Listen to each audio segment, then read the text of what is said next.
Y aquí tenemos a dos invitados, invitado, que nos van a contar cómo ven ellos todo esto desde diferentes ópticas. ¿Empiezas tú, Luis? Bueno, vivimos en una situación de estado depredador, es decir, una coalición de actores que se empieza a generar con el thatcherismo, que claramente quieren usurpar los valores que hasta ahora había tenido el Estado y el rol que el Estado tiene.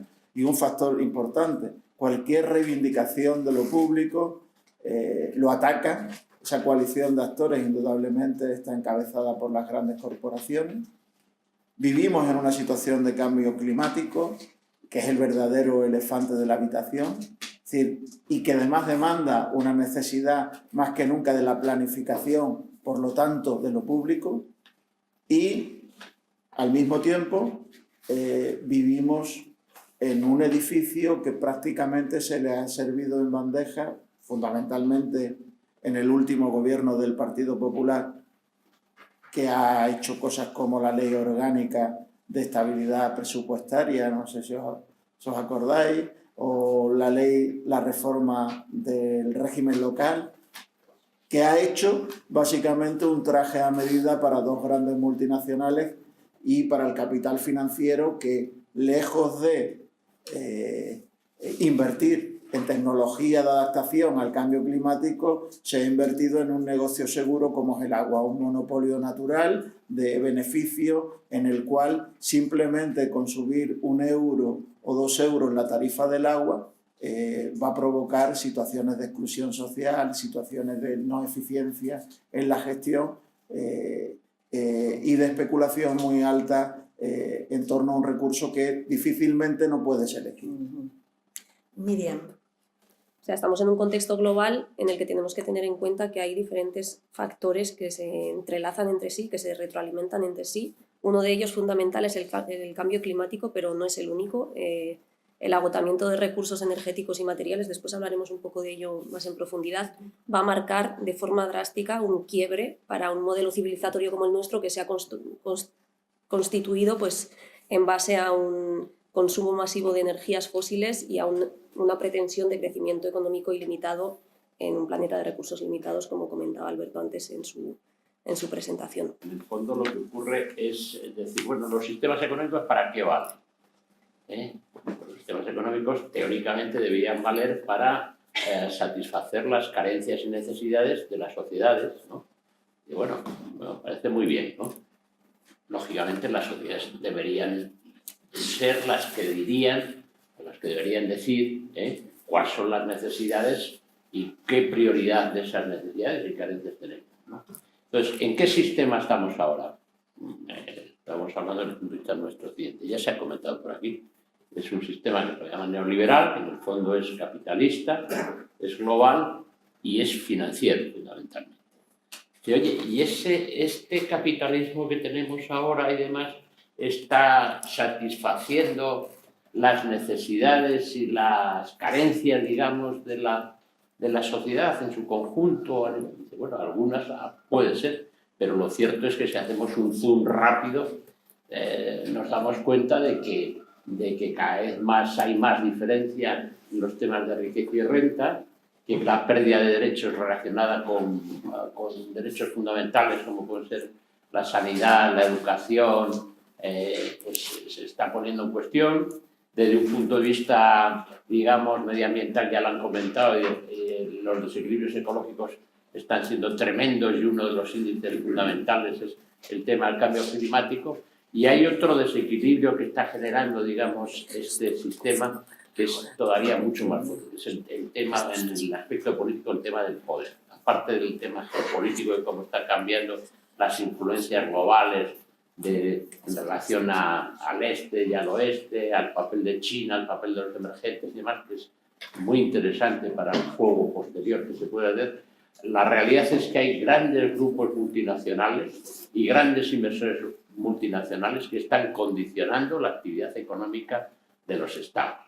Y ahí, pues lógicamente, la ciudadanía en muchos casos le surgen dudas que tienen una cierta lógica en algún momento determinado. Y dicen, pero bueno, yo voto con esto y luego no me explican la razón por la cual determinadas cuestiones que se habían planteado pues no se cumplen o por qué se desvían, ¿no? Y es un tema muy, muy interesante. La necesidad que entendimos desde ATAC de crear un grupo de reflexión prospectivo para ver qué se puede hacer en relación con el sistema que estamos vigente y cómo lo podemos radicalmente cambiar, teniendo en cuenta también los avances tecnológicos que no hay que dejarlos en sí. Según los datos más fiables, ¿cómo ves qué futuro real crees que tienen las energías fósiles? Y en paralelo, ¿ves un desarrollo va adecuado o qué peligros puede haber o en qué trampas podemos caer en el desarrollo de las renovables?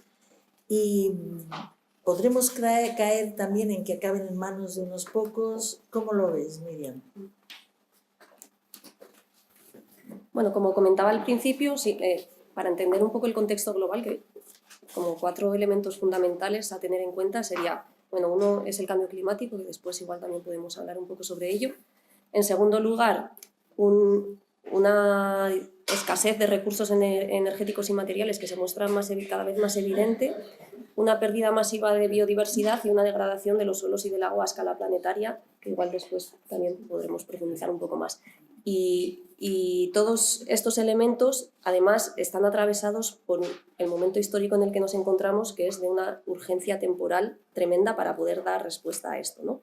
En relación a los recursos energéticos, también hay que tener en cuenta, como decía al principio, que nuestro modelo civilizatorio es el que es, o sea, es así porque se ha basado en un consumo masivo de energía que hasta ahora pues, era abundante y fácil de extraer. Por poner un dato muy ilustrativo, durante el siglo XX nuestra civilización ha consumido más energía que en el resto de la historia anterior de la humanidad.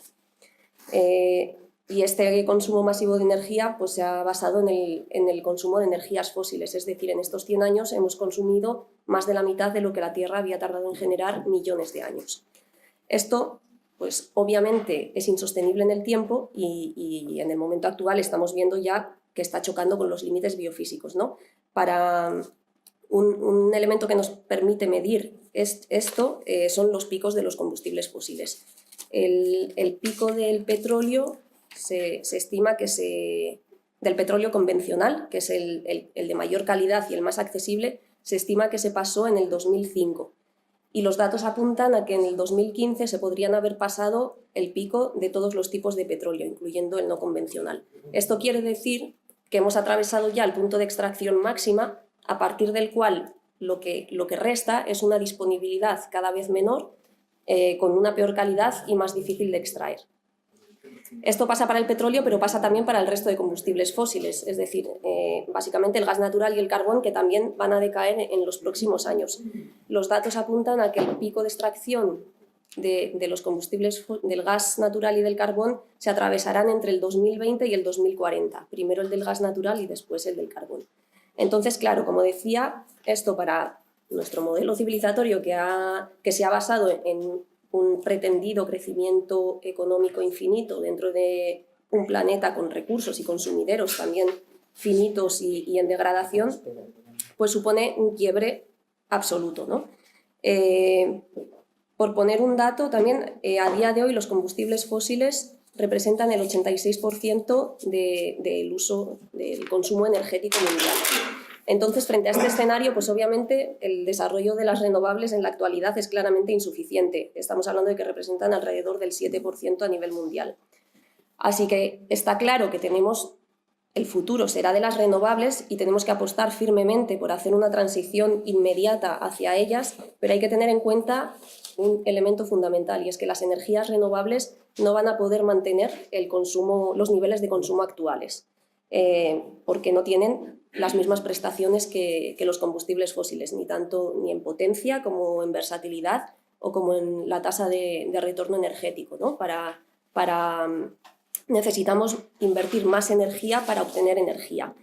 Entonces, bueno, en resumen, el futuro será renovable, pero irá acompañado de una reducción drástica del consumo de energía y materiales. Y esto no es una opción que vayamos a poder elegir o no, sino va a ser un dato de partida. Así que nuestro futuro va a ser muy distinto al actual.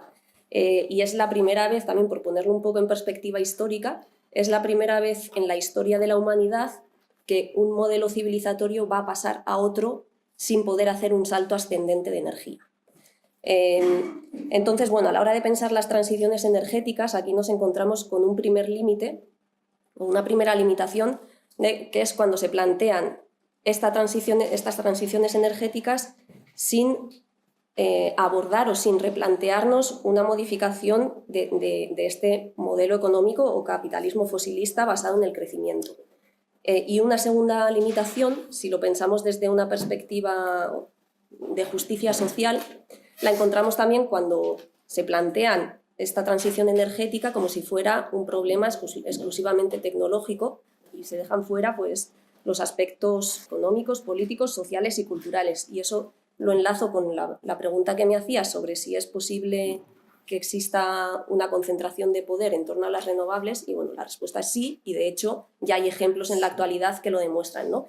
En uno de los informes que he dejado allá al principio, que los podéis coger los dos, analizábamos tres conflictos socioambientales provocados por empresas transnacionales españolas en América Latina, que son todos megaproyectos energéticos, y uno de los casos que hemos incluido es un megaproyecto eólico. Es el caso del corredor eólico del Istmo de Tehuantepec, en México, en el que están involucradas varias empresas españolas como Iberdrola, Gas Natural y Fenosa, Acciona y Renovalia. Claro, el problema de este caso no viene dado por la tecnología, que es un megaproyecto eólico, sino por la lógica con la que ha sido impuesto, que es una lógica que está diseñada por y para satisfacer los intereses de las grandes corporaciones. Por poner un par de datos, de los 27 parques eólicos que hay en operación en este macrocorredor, el 80% de ellos está en manos de empresas transnacionales. Y la mayor parte de la energía que se genera no va dirigida a satisfacer las necesidades de la población local y ni siquiera está disponible en la red eléctrica de uso doméstico, sino que el 70% de toda esa energía se utiliza directamente para abastecer a otras grandes corporaciones, a otras empresas transnacionales. Y por eso, como ha sido diseñado desde esta lógica de la acumulación de capital, este caso comparte exactamente los mismos patrones de concentración de poder, de despojo y de vulneración de derechos humanos que los otros casos que hemos analizado, que uno era extractivo y otro hidroeléctrico.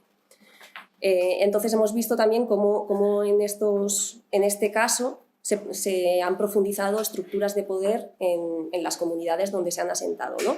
Estructuras de poder que son norte-sur, que son estructuras de poder de clase, urbanos-rurales, coloniales y también patriarcales. Ahora, para ceñirme al tiempo, no voy a entrar en detalle, pero luego, si queréis, podemos hablar más. Entonces, bueno, en definitiva, pensar en las transiciones energéticas no es un problema tecnológico, sino que es un problema político, económico, social y cultural.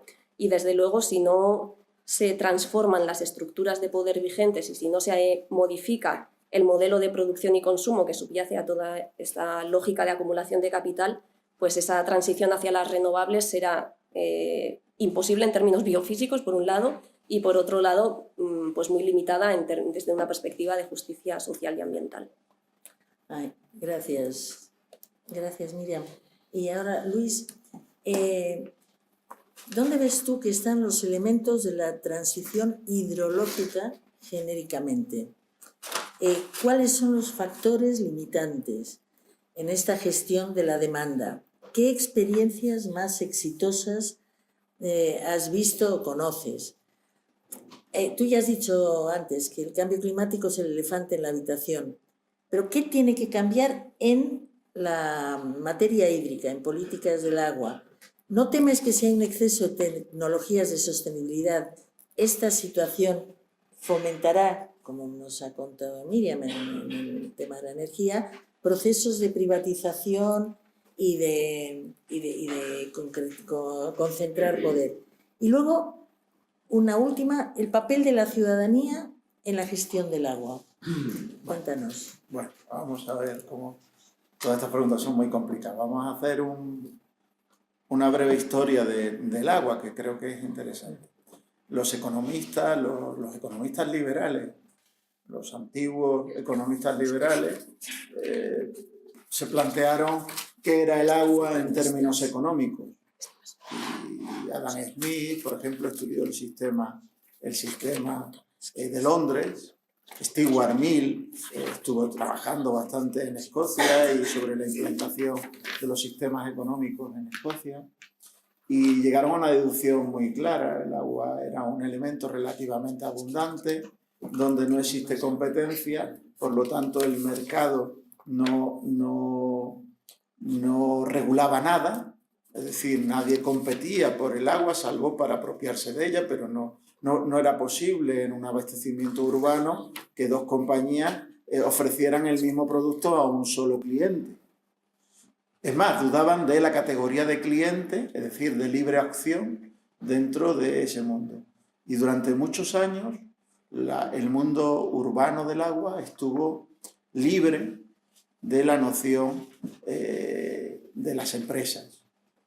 En los años a principios del siglo pasado, las empresas de agua, hay empresas de agua que llevan abastecimiento urbano en régimen de monopolio, fundamentalmente porque son empresas industriales que acometen obras para llevar el agua, por ejemplo, a Barcelona o a Sevilla. La empresa de los ingleses es una fundición que le interesa sobre todo meter mucha tubería en la ciudad. Ese sistema quiebra, se vuelve profundamente crítico, llega a un límite de producción y se queda durante muchos años en la parcela pública.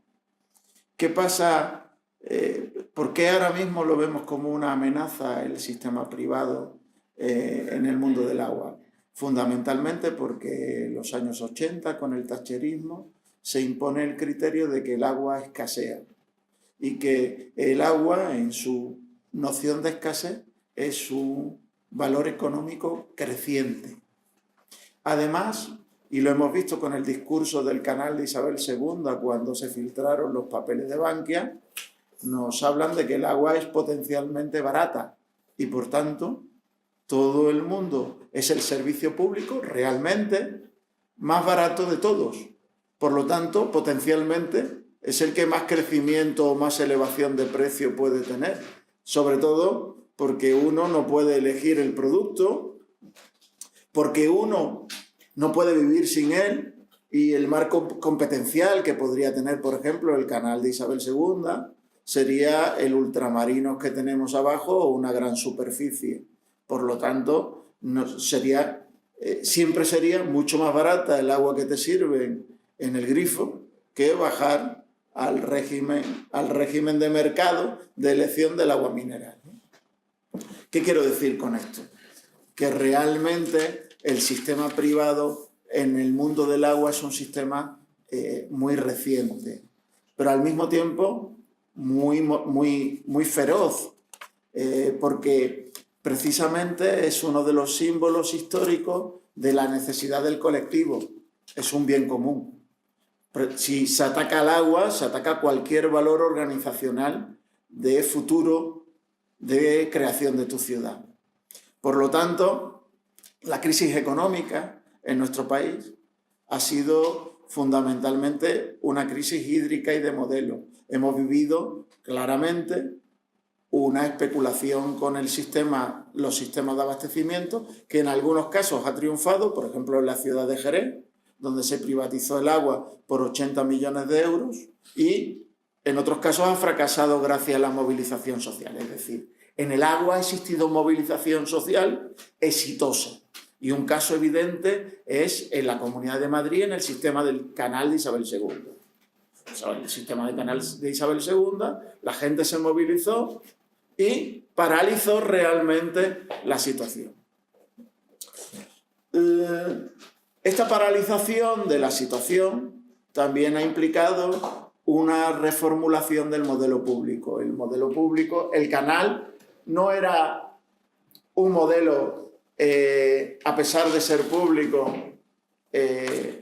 interesante. El modelo del canal, el actual modelo del canal, es un modelo claramente corporativo que tiene mucho que ver con las lógicas mercantiles más que con las lógicas de crecimiento y solidaridad que tiene que tener una ciudad humanizada y de colaboración de la gente. Por ejemplo, un caso muy evidente, las ramificaciones que tiene el canal con empresas privadas, de tal manera que actúa como un operador privado, por ejemplo, en la ciudad de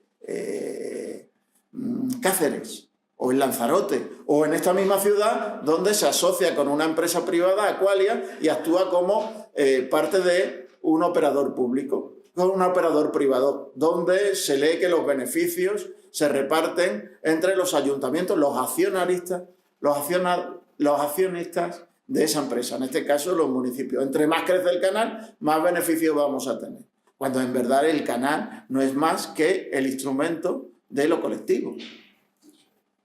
No puede tener beneficios, tiene que tener un precio adecuado y un beneficio de reposición y de garantía de futuro, pero no de beneficio para ser empleado, para enjuagar las deudas públicas o para hacer polideportivos o piscinas. No, esa no es la finalidad del canal. Este grado de resistencia por parte de la ciudadanía hizo reflexionar sobre lo que debe ser un modelo de gestión pública del agua. En este sentido, creo que se ha avanzado realmente en estos años. Y a veces en una lógica de aprendizaje, porque tampoco teníamos muchos ejemplos de este aprendizaje. Y quiero decir, por ejemplo, la crisis evidenció que había habido muchos desahucios hídricos. Gente que, a pesar de ser el precio más barato de servicio, ni siquiera podía pagar el agua para duchar a su familia. Y tenía una situación clara de impagos. Frente a esto, empresas públicas como Emasesa o Aguas de Córdoba o la ciudad de Córdoba o Aljarafesa, unas cuantas ciudades, Aguas de Cádiz, han hecho el mínimo vital, es decir, la garantía de una persona que, si demuestra que no tiene recursos, a través de los servicios sociales, que son los que deben de evaluar esta situación, se le garantiza 100 litros persona y día. Es decir, si además en un ejercicio de corresponsabilidad, oye, usted se le da esta situación, pero también tiene que consumir un poco menos de la media, que es alrededor de 120 litros, ¿no?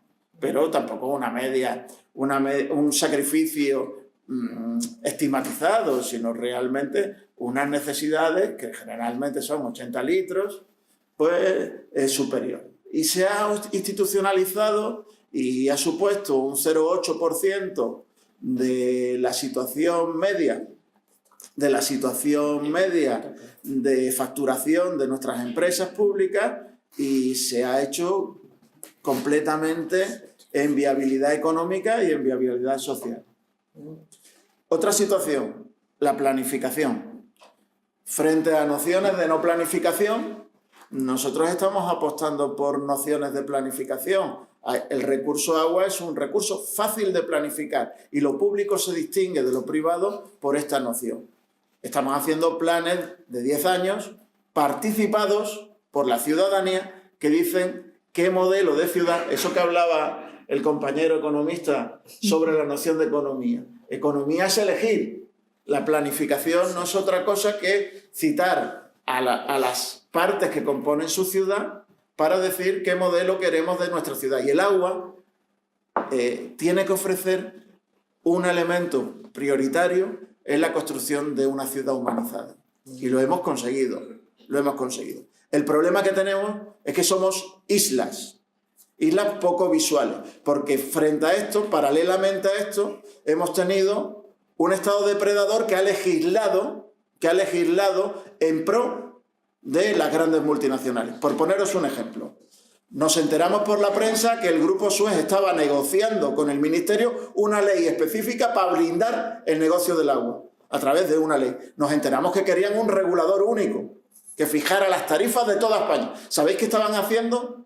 Convirtiendo el agua en el sector eléctrico, con un sistema de autorregulación, con las palabras Estado realmente vacías de su contenido, garantizándose el negocio para los próximos 20 años. Vivimos una situación incluso de despertar de remunicipalizaciones y hemos conseguido un logro histórico. La ciudad de Valladolid ha pasado a ser pública. Una reversión real de un sistema en una gran ciudad española. Sin embargo, Valladolid ha tenido que sufrir 3 cosas. 3 recursos hechos por incluso el Estado. Hacienda se personalizó en contra de la remunicipalización. Y un actor, AGA, la patronal del agua, financiada algunas veces por operadores públicos que también se sienten profesionales y operadores, como el canal de Isabel II, como parte de esa situación. Es más, en los presupuestos generales del Estado del 2017 se intentó que no se pudiera traspasar las personas que pasan de lo privado a lo público a las empresas públicas, es decir, que no hubiera una subrogación de personal. Y no se hizo por ley, es decir, bajo un debate, sino tapado bajo un presupuesto. Eso, gracias a la presión pública, se paralizó. Queremos decir que realmente lo que estamos viviendo, tanto en cambio climático como en agua o en energía, es una descomposición del rol del Estado. Sin la composición de lo público y sin una reformulación del concepto público con los ciudadanos al frente de esa noción, vamos a estar perdidos. Estamos hablando de escenarios de futuro. Y hace poco fue el 10º aniversario de la caída de Lehman Brothers y el inicio de la última crisis hasta este momento. Yo creo que no ha terminado, así que bueno. Se oyen voces que vaticinan una próxima crisis, si no se controla el desmadre financiero, porque se nos ha ido las manos. ¿Qué está ocurriendo? ¿Se podría controlar las finanzas? Por otro lado, se ha señalado que la escasez y el uso intensivo de recursos, como estamos hablando de energía y agua, por ejemplo, condicionan nuestras posibilidades de crecimiento de futuro. ¿Qué se podría hacer desde una perspectiva económica para contribuir a superar tanto la problemática ligada a la escasez de recursos como el de emisiones que contribuyen al cambio climático? Y luego ya, para acabar, miramos al futuro y vamos a hablar de trabajo y empleo. Las visiones ligadas a las amenazas sobre el empleo conllevan dudas sobre el futuro. La pregunta sería, ¿qué pasará con mi trabajo, con el de mis hijos, etcétera? Y está en boca de numerosos ciudadanos. ¿Qué se piensa desde ATAC ante esta problemática? ¿Qué papel podría jugar lo colaborativo entre ellos? Tienes 5 minutos. Mira, era para volver a escribir la enciclopedia de Diderot, ¿no? Pero bueno, el tema de la crisis, de las finanzas. Bueno, deciros, para que lo conocéis muy bien, que las finanzas lo único que es una mediación, ¿eh? Las finanzas lo único que es unos agentes recaudan dinero, sean bancos, sean inversores institucionales o ahora las nuevas técnicas de fintech, y con ese dinero lo invierten y sacan un beneficio. Esto ha sido así toda la vida. El problema de ahora es que la potencia que han adquirido las finanzas. Segundo, la propia naturaleza de las inversiones que hacen las finanzas. El beneficio que quieren obtener nos ha llevado a situaciones de crisis como la última que hemos vivido. Pero las crisis son recurrentes, las crisis no son de ahora, como bien sabéis, y las crisis se dan sobre todo por 2 conceptos. Un concepto de crédito y un concepto de deuda. Si los bancos, o los inversores o los mercados de capitales dan bombo y dan dinero, prestan dinero, como consecuencia de eso hay endeudamiento. Y el endeudamiento, el problema que puede llevar en un momento determinado es que puede generar crisis como las anteriores por las vías de las burbujas. En ese caso fueron el tema inmobiliario. Es decir, son recurrentes, ¿no? ¿Se dan las condiciones ahora para que haya una nueva crisis? Pues sí, porque si hemos dicho antes que las crisis vienen por el tema del crédito y a su vez por el tema, digamos, del endeudamiento, si analizamos el crédito, ahora hay un exceso de crédito muy superior o posibilidades de crédito derivadas de la liquidez que hay en todos los mercados, muy superior a antes. Y el endeudamiento, aunque se ha reducido el endeudamiento privado, pero el endeudamiento público y el endeudamiento de muchas empresas todavía es muy alto, con lo cual si hubiera un problema de subida de tipos de interés, estaríamos otra vez ante una crisis futura. ¿Se podrá responder a las crisis? Eso es un tema. Dice, hay un problema, que es que aunque se haya controlado los bancos poquito, pero se ha controlado algo, el tema es lo denominado banca en la sombra, es decir, aquellas organizaciones o chiringuitos que se han montado por fuera de los elementos, digamos, que están más controlados y que se está escapando por ahí al control de las autoridades financieras y si llega el momento tuvieran que hacer alguna regulación en esto, sería muy difícil, digamos, de enganchar a todos estos que se han escapado por otras vías. Y luego el tema del contagio. Ahora, como sabéis, con las tecnologías que hay una expansión del comercio de alta frecuencia y te contagian prácticamente todo el mundo, o si no, gran parte, digamos, del mundo. Y luego, otro tema es que aquí se habla de Trump, se habla de no sé qué, de qué tal, de qué cual, pero no sé si se habéis fijado una cosa, que con las finanzas no se meten, y incluso es al contrario. Están desregulando lo poco que se pudo desregular antes. Concretamente, algunas de las regulaciones que hizo Obama, etc. Pasa lo mismo. Bolsonaro va a hacer lo mismo, etcétera, etcétera. Bueno, y luego los propios países tienen un margen de maniobra menor, porque han inflado, digamos, por ejemplo, los balances del Banco Central Europeo para solventar crisis anteriores.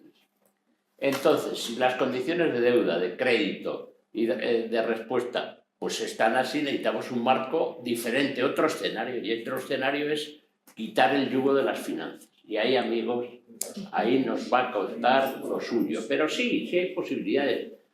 Vamos a intentar, y lo llevamos intentando cerrar el casino financiero y una vez cerrado que haya un control posterior. Hay políticas relativas a la banca, hay políticas fiscales, puede haber políticas institucionales, puede haber temas éticos, por ejemplo, como el control del lobismo. Es increíble la fuerza que tienen los lobbies y la potencia que tienen los lobbies financieros, por ejemplo, para implantar, digamos, sus ideas en torno a directivas de la Unión Europea, etc. Es un tema que...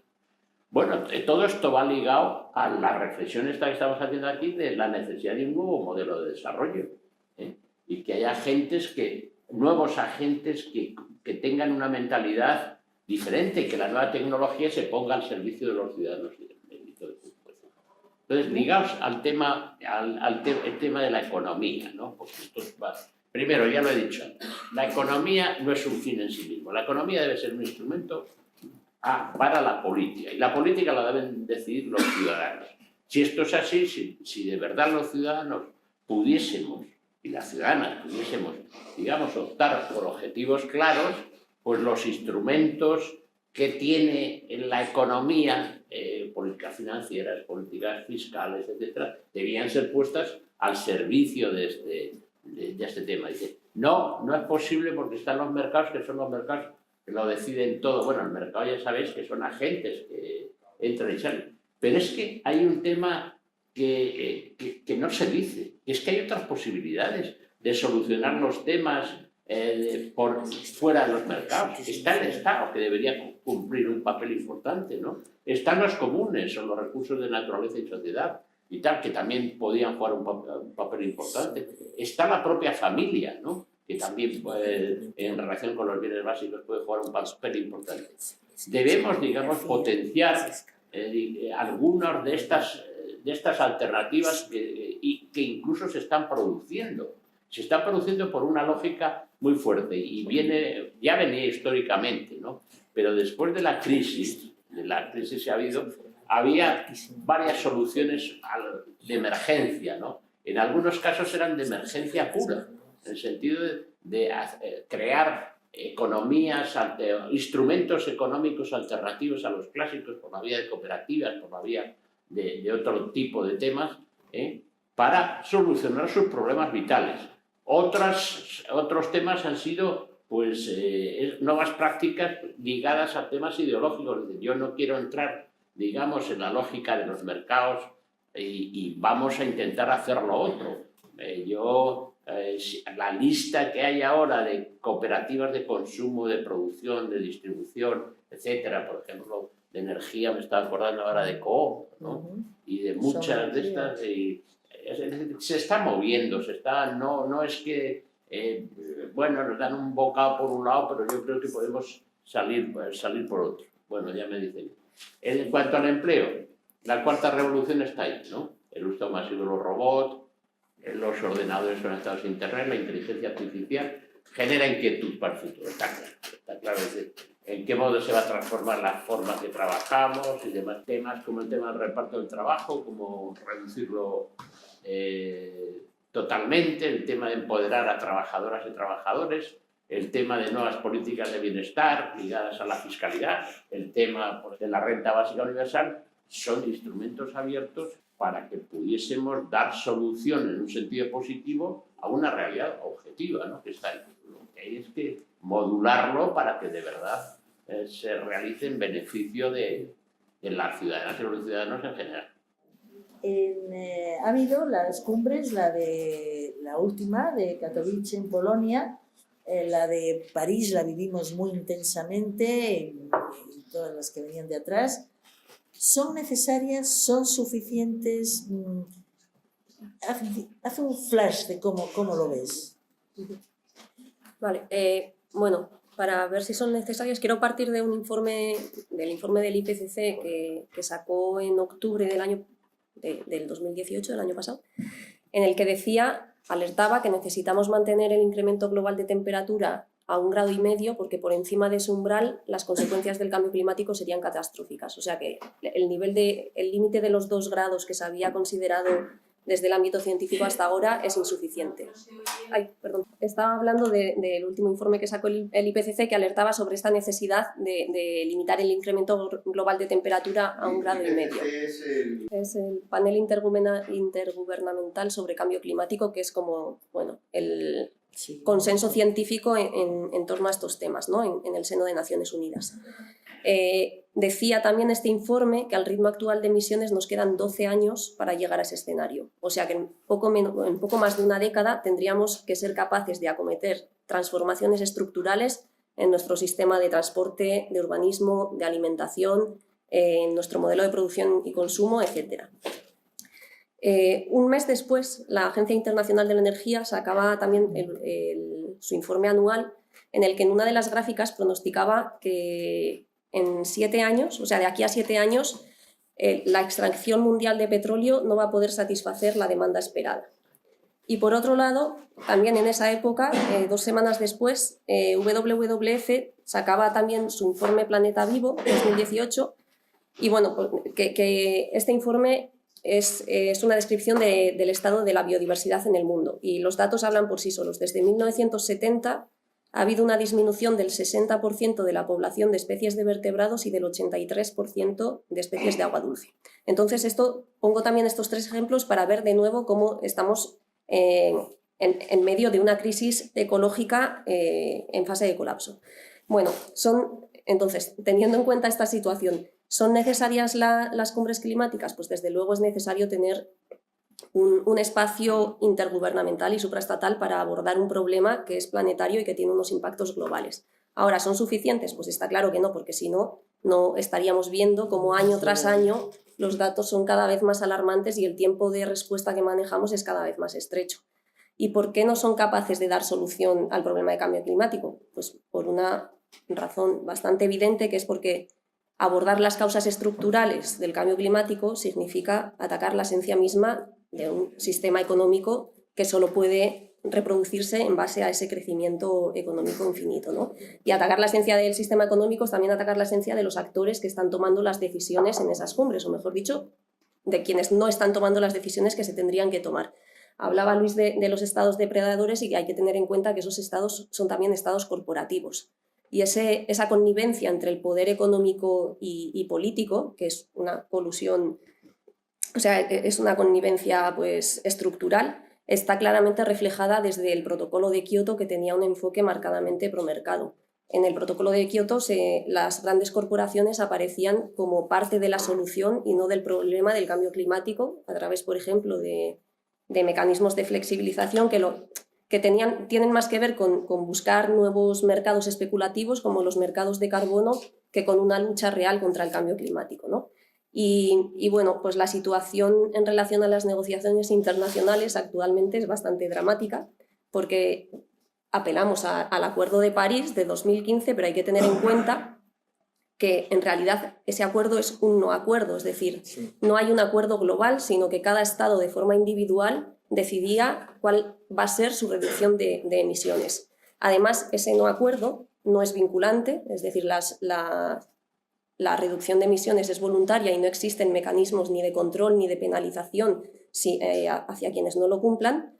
Es totalmente insuficiente porque si se cumplieran toda la declaración de intenciones de todos los estados, estaríamos hablando de un incremento global de temperatura de entre 2,5 y 3,7 grados, lo cual es una locura, y desde luego está totalmente fuera de los plazos temporales que marca este último informe del IPCC.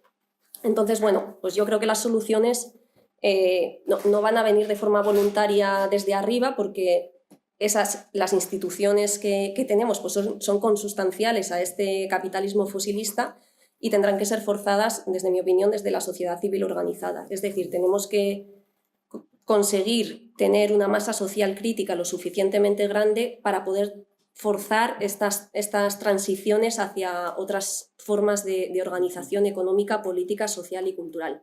Y bueno, aunque el reto es enorme, pues también hay como lugar para la esperanza, ¿no? Y creo que es necesario alimentar esas grietas que se abren. Por poner un ejemplo, pues bueno, ahora mismo hay una serie de movilizaciones estudiantiles que se han propagado por toda Europa y que están empezando también a organizarse en el Estado español.